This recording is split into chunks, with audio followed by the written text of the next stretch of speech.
Welcome back to the channel.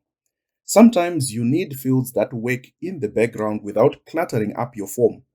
That's where you need the hide form fields option. We have this example of someone who's taking information for registration. There's the name, email, and all of that. But what we want to particularly focus on is the date. So on this date, the 25th, is when someone is making their registration. There is a possibility that someone might choose the wrong date.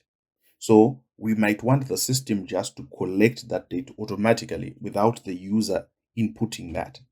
So in this case, this date function allows us then to have the option to take the current date.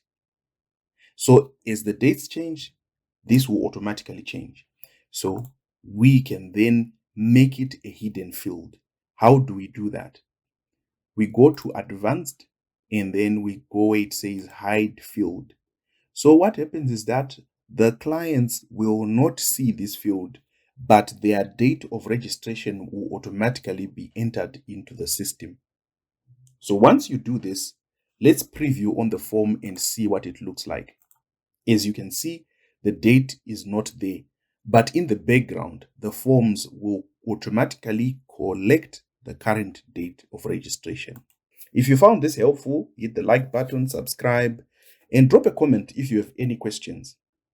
If you want to start using Jotform today, click my affiliate link in the description below. There is even a discount that's waiting for you. See you in the next one.